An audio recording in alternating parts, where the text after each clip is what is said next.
Good morning सभी बच्चों को। पिछली कक्षा में हम लोगों ने आपके पॉपुलेशन एजुकेशन के एम्स की बात की थी। इसी क्रम में आगे बढ़ते हुए आज हम AIIMS of population education by NCERT की बात करेंगे कि जो एनसीईआरटी ने पाठ्यक्रम निर्धारित किया है उसने पॉपुलेशन एजुकेशन को किस आधार पर प्राथमिक और उच्च प्राथमिक स्तर पर सम्मिलित किया है। तो जो ये एनसीईआरटी है ये संस्था है, आपको पता ही है, और ये कहीं ना कहीं शिक्षा के लिए शिक्षा प्रकोष्ठ स्थापित करती है और शिक्षा जिसके अनुसार जिसमें हम जनसंख्या शिक्षा के उद्देश्यों को इसने निर्धारित किया है। इसके अनुसार विद्यालय के जो शिक्षक हैं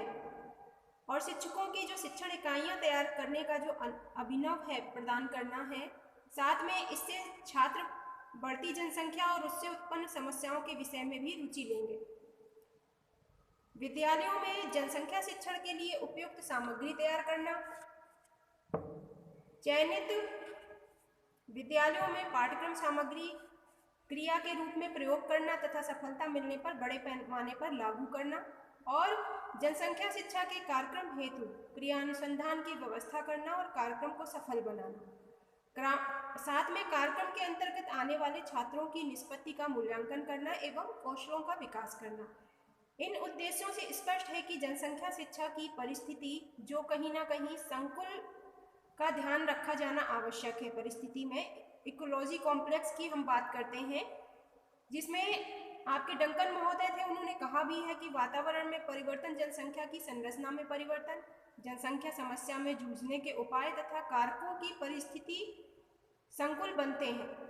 इनका लेखा जोखा ही जनसंख्या शिक्षा होती है। तो इसी क्रम में बढ़ते हुए हम देखते हैं कि एनसीईआरटी ने प्राथमिक स्तर पर जनसंख्या शिक्षा के क्या उद्देश्य निर्धारित किए हैं और उच्च प्राथमिक तथा माध्यमिक स्तर पर जनसंख्या शिक्षा के उद्देश्यों की क्या बात की है। तो उन्होंने मुख्य रूप से 3 बिंदुओं पर चर्चा की है प्राथमिक और माध्यमिक स्तर पर। पहला, ज्ञान एवं अवबोधन परक उद्देश्य, अभिवृद्धि परक उद्देश्य, कौशल एवं योग्यता परक उद्देश्य। अब हम बात करते हैं कि प्राथमिक स्तर पर ज्ञान एवं अवबोधन जो आपका है अवबोध परक उद्देश्य, इस पर उन्होंने क्या कहा है, और उच्च प्राथमिक तथा माध्यमिक स्तर के लिए ज्ञान एवं अवबोध परक जो उद्देश्य उन्होंने निर्धारित किए हैं उसमें हमें किन चीज़ों को ध्यान में रखना है। तो पहले हम बात करते हैं प्राथमिक स्तर की। प्राथमिक स्तर पर ज्ञान एवं अवबोध परक जो उद्देश्य हैं उसमें उन्होंने बताया है, एनसीईआरटी ने ये निर्धारित किया है कि छात्रों को जनसंख्या की वृद्धि के विचारों से परिचित कराकर जो पास पड़ोस गांव, राज्य, देश की जनसंख्या की प्रवृत्ति की जानकारी कराना। दूसरा उन्होंने कहा है इसी में कि देश की जो जनसंख्या वृद्धि में सहायक कारकों से अवगत कराना और उसके निवारण के उपायों का ज्ञान कराना है हमें बच्चों को, और जनसंख्या वृद्धि में उत्पन्न जो भी आर्थिक, सामाजिक तथा अन्य क्षेत्रों की समस्याओं से हमें बच्चों को अवगत कराना है और उनके संदर्भ में सही निर्णय लेने की क्षमता का विकास करना है, और लघु परिवारों के लाभों की जानकारी भी कराना है। साथ में छात्रों को यह अवबोधन कराना है कि सुखी, संपन्न एवं आरामदायक जीवन छोटे परिवार से ही संभव है।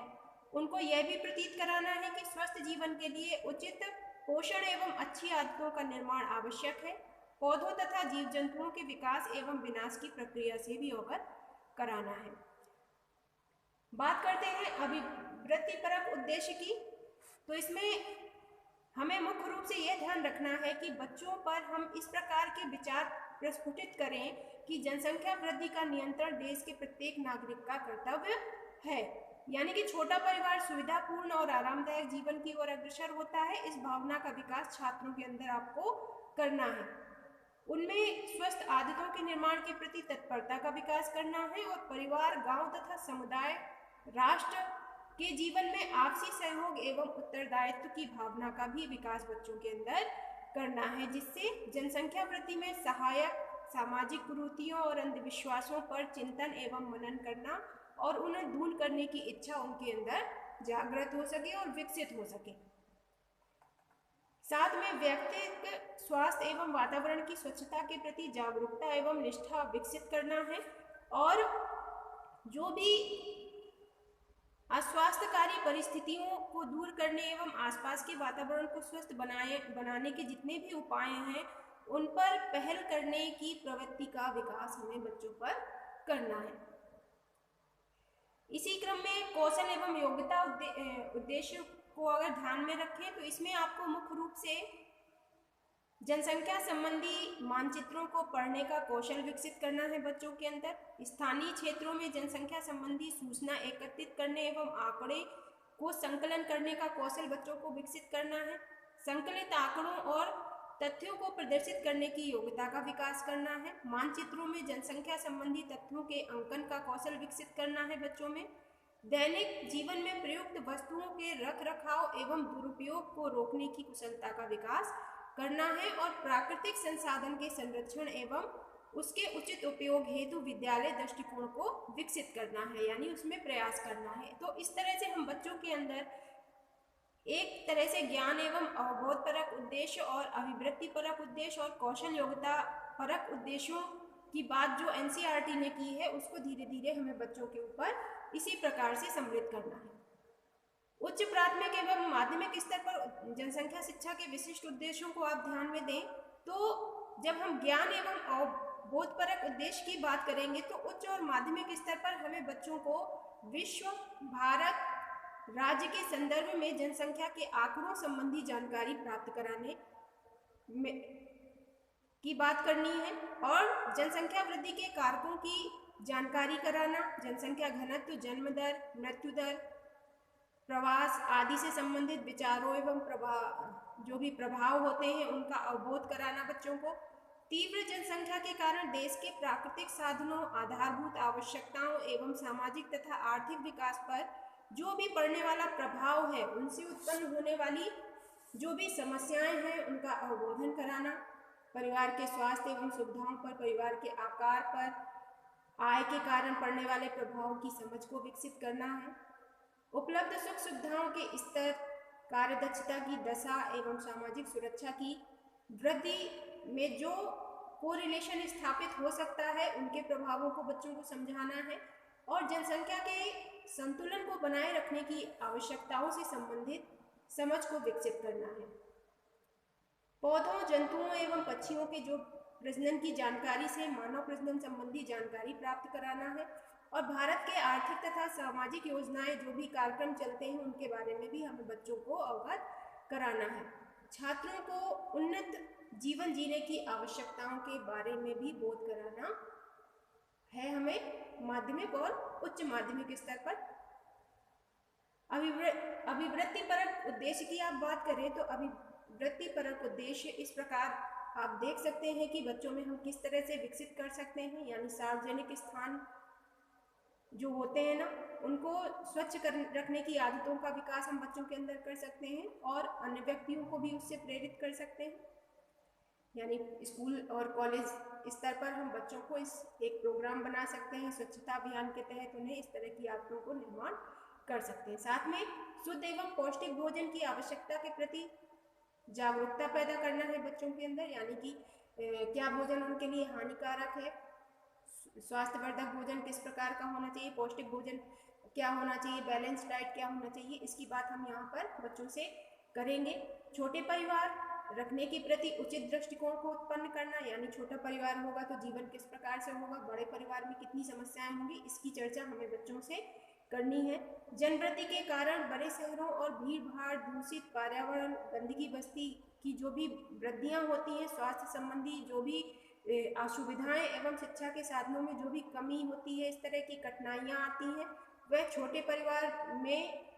कहीं ना कहीं सहायक होती है और बड़े परिवार में ये समस्या और बढ़कर आती है। तो इस धारणा के प्रति हमें एक तरह से बच्चों को सहमति व्यक्त कराना है और उनके अंदर ये चीज़ लानी है कि छोटा परिवार भी इन सारी समस्याओं से आसानी से निकल सकता है, और जो बड़े स्तर पर होते हैं, परिवार में काफ़ी जन होते हैं, तो वहाँ पर इस तरह की समस्याएं उन्हें और प्रभावित करती चली जाएंगी। तो इस धारणा के प्रति आस्था रखना है और सामाजिक रूढ़ एवं अंधविश्वास के प्रति बच्चों के अंदर तर्कपूर्ण विचार उत्पन्न करने हैं। इसी क्रम में कौशल एवं योग्यता परक उद्देश्यों की यदि हम बात करें उच्च प्राथमिक और माध्यमिक स्तर पर, तो बच्चों के अंदर हमें ऐसे कौशल और योग्यता को विकसित करना है जिसमें जनसंख्या की वृद्धि, घनत्व, प्राकृतिक साधन आदि के आंकड़े एकत्रित करने की योग्यता का विकास हो बच्चों में। यानी हम बच्चों को काम दे देंगे कि आपको पता करना है कि अपने मोहल्ले में कितने वृद्ध लोग रहते हैं आपके मोहल्ले में, या फिर अपने शहर में शहर के आंकड़े इकट्ठित करके लाने, इस तरह का हम बच्चों को काम दे देंगे तो उनके अंदर एक क्या होगी, काम करने की जिज्ञासा भी होगी और साथ में जो हम जिस आधार पर उनको जो बात सिखाना चाह रहे हैं उसे भी सिखाना बहुत आसानी से संभव हो जाएगा। तो इस तरह से जनसंख्या की वृद्धि दर, घनत्व और प्राकृतिक साधन के आदि के आंकड़े एकत्रित करने की योग्यता का विकास करना, जनसंख्या वृद्धि एवं वितरण बताने वाली लाइन ग्राफ वार, पिक्टोग्राफ्स आदि को पढ़ने की योग्यता का विकास करना बच्चों में, जनसंख्या वृद्धि के आंकड़ों की आरेख, सारणी एवं सांकेतिक रूप से जो भी आप बता सकने की योग्यता उत्पन्न करते हैं बच्चों में, जनसंख्या वृद्धि से संबंधित जो भी समस्याएं हैं अपने विचार व्यक्त करना, तथ्यों का वर्णन करना, इस तरह की योग्यता बच्चों के अंदर विकसित करना होता है अध्यापक को। साथ में जनसंख्या एवं बढ़ते प्रदूषण का सह संबंध स्थापित करने की क्षमता का भी हमें बच्चों को विकास करना है कि जनसंख्या बढ़ने से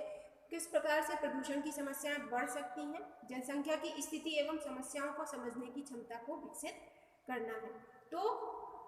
ये जो एनसीईआरटी ने जनसंख्या परक विशिष्ट उद्देश्य प्राथमिक और उच्च प्राथमिक स्तर पर निर्धारित किए हैं, ये कहीं ना कहीं पाठ्यक्रम में हमें सम्मिलित करने हैं और बच्चों को इनके प्रति जागरूक करना है। बच्चों के अंदर ये चीज़ डेवलप करनी है कि जनसंख्या वृद्धि से क्या हानियां हो सकती हैं और क्या मतलब हम अगर उसमें कंट्रोल करते हैं या नियंत्रण करते हैं या छोटे परिवार की जो अवधारणा है उसको अपनाते हैं तो किस प्रकार से हम भविष्य में सुखी जीवन जी सकते हैं। इसी क्रम में हम जनसंख्या शिक्षा के क्षेत्र के विषय को यदि ध्यान में रखें तो जनसंख्या शिक्षा का जो विषय है वह बोझ के रूप में ना होकर सभी विषयों में सम्मिलित कर दिया गया है, क्योंकि हम देखते हैं कि आज के समय में हमें बच्चे को हर विषय से संबंधित ज्ञान देना है और अगर हम एक जनसंख्या शिक्षा का अलग से विषय पाठ्यक्रम में सम्मिलित करते तो क्या होता कि बच्चे के बस्ते का ही बोझ बढ़ जाता और जो एक अपनी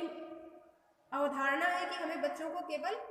नॉलेज देना है, जानकारी देना है, इसके लिए जागरूक करना है, वो उद्देश्य पूर्ण नहीं हो पाता। सिर्फ क्या उद्देश्य हो जाता कि एक विषय है, इसको हमें पढ़ना है, इसमें पास होना है और अच्छे नंबर प्राप्त करने हैं। तो उद्देश्य की प्राप्ति के लिए हम इस विषय को किसी अन्य विषय में सम्मिलित करके ही बच्चों को पढ़ाएंगे और अपनी महत्ता को यह अवधि जो है अवधि में पूर्ण करने का प्रयास करेंगे, दीर्घकालीन अवधि में। और साथ में जो उसके अधिगम स्तर के आधार होंगे उस पर सभी अध्यायों को सम्मिलित किया जाएगा, जैसे हिंदी, अंग्रेजी, गणित, सामाजिक विज्ञान, विज्ञान, ये आधारभूत विषय हैं जो प्राथमिक कक्षाओं से प्रारंभ हो जाते हैं। और हिंदी, अंग्रेजी अथवा कोई भी भाषा का एक विषय हो जिसमें भाषा विकास हेतु बच्चों पर ये विषय सम्मिलित किया गया हो, यानी बच्चों की भाषा अच्छी हो सके। इसमें कहानियाँ, निबंध, लेख संस्करण, आपका यात्रा वृत्तांत, जीवनी, कविताएं इत्यादि होती हैं और इनमें इस तरह विद्यार्थियों के शब्द भंडार, भाषा के विचारों का मंथन और मनोविचारों का निर्माण एवं संचयन करने में सहायक होता है भाषा संबंधी विषय। तो इन विषयों में हम इस टॉपिक को सम्मिलित करके बच्चों को पढ़ा सकते हैं और हम ये बता सकते हैं कि जनसंख्या शिक्षा के विषय बिंदुओं को शामिल कर दिया जाए तो भाषा और जनसंख्या शिक्षा मिलकर एक आधारभूत विषय बनकर अपने लक्ष्य को आसानी से पूर्ति करेगी। क्योंकि हम देखते हैं कि वर्तमान समय में मानव ही अपने आप में अनसुलझी गुत्थी सा बन गया है और यह विकास के समय में हम अपने आप से जीतने के लिए संघर्ष दिन प्रतिदिन करते रहते हैं। तो इस चक्रव्यूह में व्यक्ति फंसता ना चला जाए, तो इस तरह हमें ध्यान रखना है कि हमें जनसंख्या शिक्षा केवल यहाँ एक दर्पण का कार्य करेगी आपके लिए और यह मानव के उसके कार्य का प्रतिबिंब दिखाती है कि मानव आगे बढ़ने के लिए किन नैतिक मार्गों का सहारा ले सकता है। तो इसके लिए सहायता पूर्ण आधार पर हम विषय को, इस टॉपिक को पढ़ेंगे और विकास की दौड़ में जो आदमी एक तरह से अंधा होता चला जा रहा है, उसे केवल शिखर दिखाई देता है, शिखर के लिए वह जिन पायदानों का प्रयोग करता है